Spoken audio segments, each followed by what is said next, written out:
Tim here with Focus T25. Today is day 16 for me. Today was also the Speed 1.0 workout on the Alpha series. Obviously, it's the first half is Alpha, the second half is Beta. Focus is definitely more on cardio, and the whole program I think focuses more on cardio than say like P90X3. The Beta version, there's some resistance bands that comes with the program. I haven't really looked ahead to see how those bands are integrated into the workouts, but I'm assuming that you focused more on some muscle groups and using those resistance bands and help build some muscle tone. And I think the first half is really focused on shedding weight and getting your cardio and aerobic up a little bit. So, like I said in the past, T25 definitely seems to focus more on the aerobic workout and cardio than P90X3, where P90X3 is more of a total body and incorporates the muscle groups in with the cardio movements, or the aerobic movements. Today's workout, Speed 1.0, I think is definitely the easiest of the series of workouts in the Alpha version. I can definitely keep up a lot better in this particular workout than some of the other ones, say like the total body circuit. That's the toughest for me. So I kind of look forward to the Speed 1.0 days. It's a good workout still, but definitely a little easier for me to do and execute than the other ones. He mixes in cardio with some stretching movements, so you'll focus on cardio for a couple minutes, and then you'll do a quick stretching exercise that usually lasts about 30-45 seconds, maybe up to a minute. But it still keeps your heart rate up. It's not too long to where it brings your heart rate down, and it shifts the focus off of that aerobic and cardio workout. So I think he does a good job of integrating that in. And like I said, this is the easiest one, I think, mainly because of that. You get the little breaks in it, where his other ones don't really give you the breaks. Now he doesn't call them breaks. And a lot of the stretching is still an active stretch. You're not sitting statically like bent over or doing a stretch. There are a couple of those, but some of them are, you're doing a knee lift, but you're still alternating your knees and bringing it in, close to your chest, and the same thing with a hamstring stretch.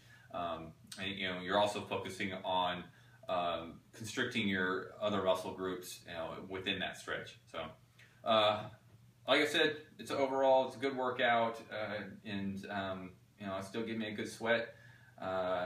As I do in every video, I still encourage people to get out there and do something, whether it's one of these types of workouts, whether it's another Beachbody program. There's 4 or 5 of them out there that are current, and then there's a bunch of them that are a little older, like P90X, and then Insanity, things like that that are older. But you've got some pretty good workout programs within the Beachbody group, and then there's other ones out there as well. And like I said, I don't care who you do or what you do, as long as you're getting out there and doing something, whether it's a brisk walk around the neighborhood, a jog, riding a bike, getting on a stair stepper, doesn't matter to me.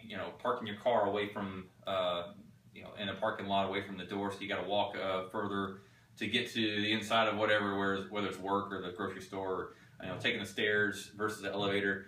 All that stuff starts to add up, and it starts to condition your body for an aerobic type workout. So, and then if you do want to start one of the programs, don't jump into it full force and try to keep up with the trainers. Go at your own pace.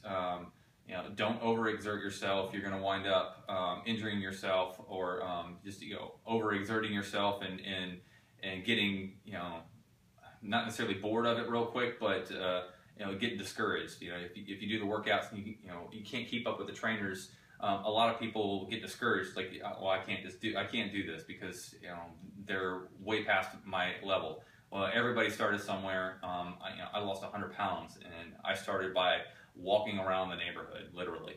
That walk turned into a half-mile jog, turned into a mile jog, turned into a mile run, and so on and so forth. And diet's a big thing with losing weight. You definitely have to have a good diet. You can't go out there and eat just anything all the time.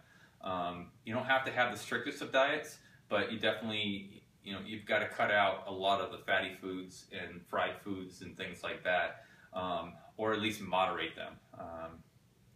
And just like a workout, you want to ease into a diet program. You don't want to quit, eating certain food groups cold turkey, because then you're going to crave those. You're going to break your diet program, and then you're going to feel like you failed at it and get discouraged.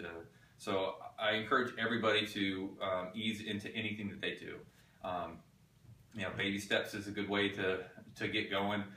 Some people can jump right into it and not have an effect on them, and they can drastically change their body or what programs they're doing. Not everybody's like that. So everybody work at their own pace, go at your own pace, diet at your own pace, and you're likely to get much better results and stick to a program, doing it that way. So anyways, that's it for today, and I hope everybody gets something out of it, and I'll see you tomorrow.